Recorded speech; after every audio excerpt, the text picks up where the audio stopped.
So I wanted to do a quick update. Now, I'll try to show a little bit of video of what's going on and why I'm in this location versus the alternative, and that is mostly because, well, I'm having a little bit of computer trouble. Anyway, I did have a little bit of an update for you in terms of a couple things that are pretty cool and going on in the sword realm of things for me. So, let me grab it from my table over here. So first off, I have this really awesome skull Tsuba. This was made by Roman Urban. I'll try to include a link in the description below that shows you his website and whatnot. But this I got actually not from Roman directly, though I have bought a couple things from Roman directly. You can see them on my Howard Clark katana, as well as on my well, actually, I haven't used the other Tsuba that I got for him, but I do have a full set of his fittings, a Fuchi Kashura, Tsuba, Koijiri, Kurigata, and Koiguchi on one of my Howard Clark 1086 pieces in my typical swirly Mitsudome type things. Anyway, what I got is a skull Tsuba. You can see it's pretty badass shaped. It's katana or large wakizashi size. And the patina on it is just great. Roman does really, really good work, and I wish I could promote him more. But his workmanship is just really classy. The patina is fantastic, and I can't say enough nice things. I've got a Fuchi, and then I've got some Minuki.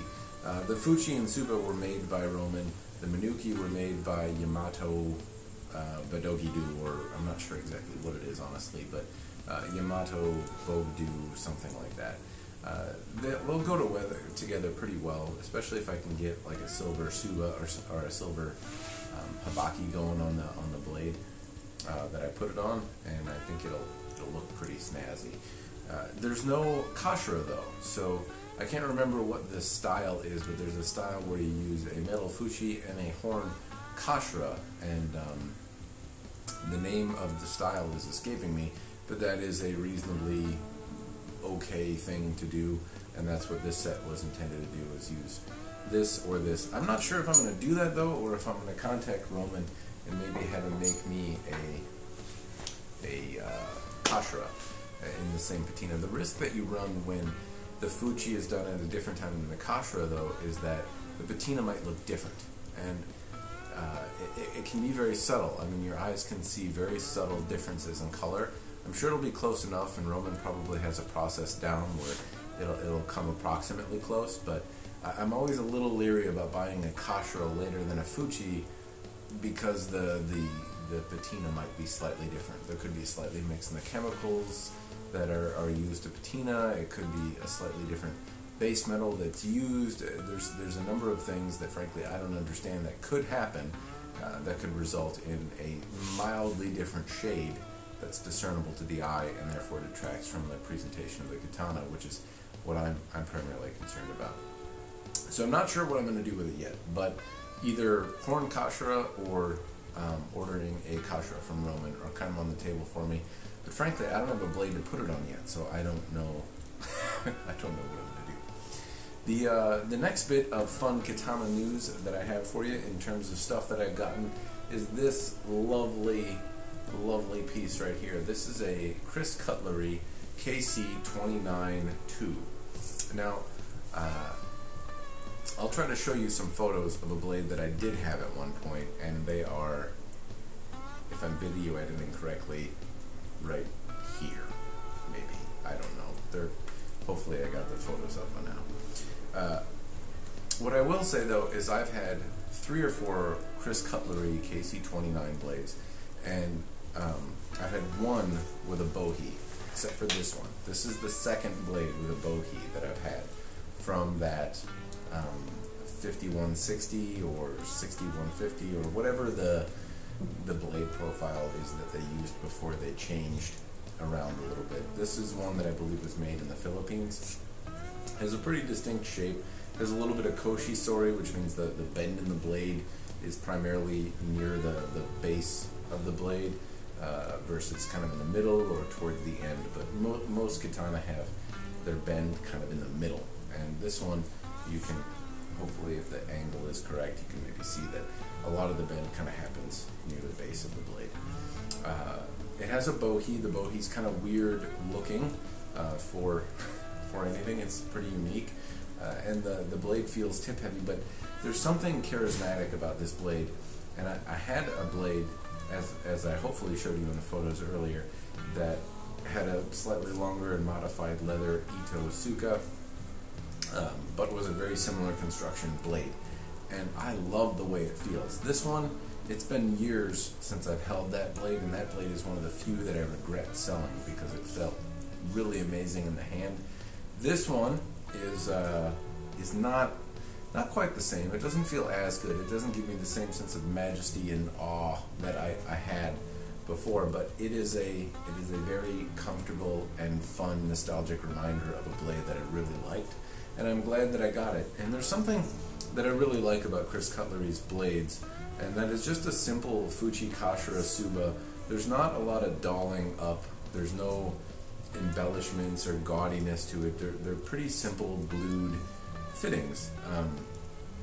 And a lot of times I think katanas, especially modern reproduction pieces, tend to make really overdone, gaudy cast fittings that don't look fantastic. And I mean, they might look good. Some companies do it well. Hanwei is one, for example, that does cast fittings pretty well, but they lack kind of the refinement that you see in their engraved and kind of custom and antique counterparts very often.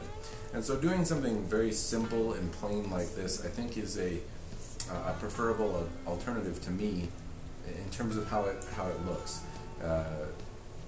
There's a kind of not samegawa, but almost like snake skin or fiberglass underneath the Ito.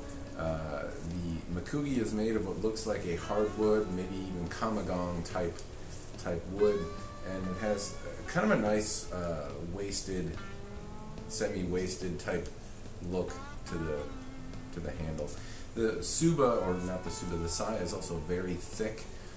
This is one of those sayas that, I mean, if you had any dexterity to use a katana and a saya in your alternative hand, this would be one that you could beat somebody to death with.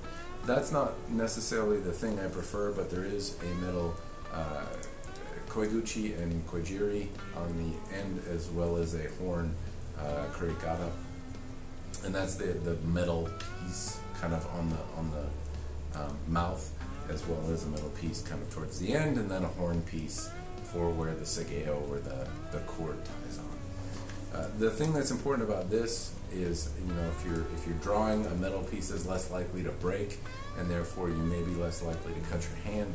There's a few folks that have learned that lesson the hard way. But this side is very thick, very durable. I like it, but it's also a little bit unmanageable and not necessarily great for Aya. The blade, however, is very comfortable and just feels really fantastic in my hand.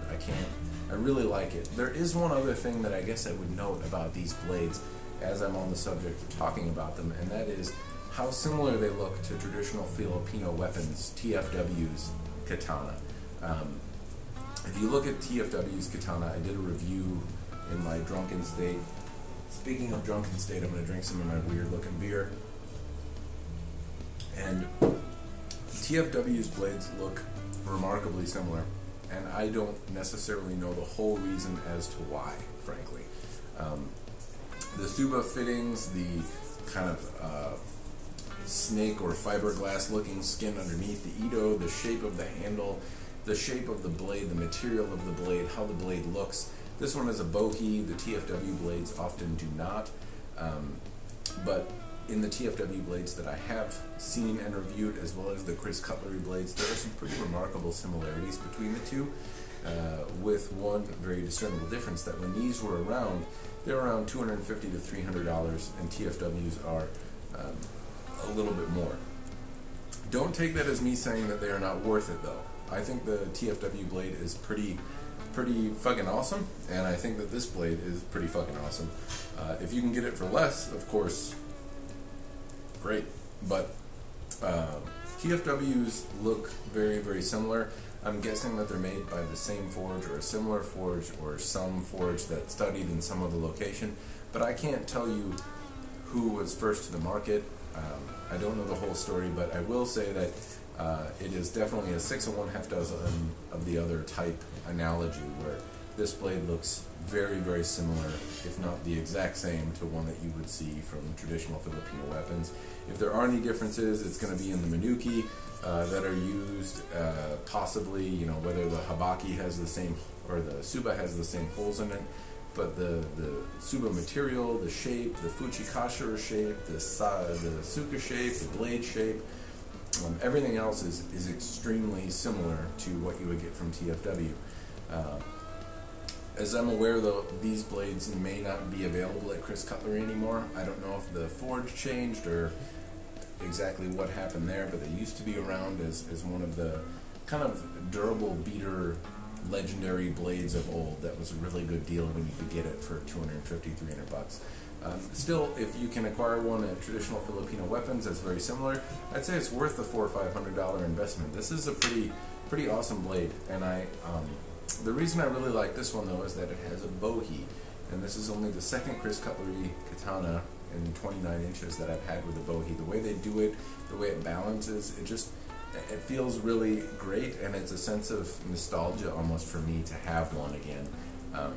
I happened upon one in a trade with another member of the sword community, and you know, I couldn't be happier to have this blade in my hand again. I really regretted selling the one that I had before, and hopefully I don't make the same mistake again, though knowing me, I probably will. On any note, that's what's going on for me in the sword fun time community. I've got some neat fittings.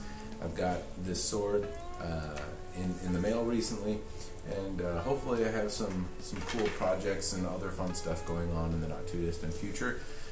Thanks for watching. I hope you enjoyed the video, and subscribe or comment or say some stuff. Either way, I enjoy it. Cheers. Thanks again.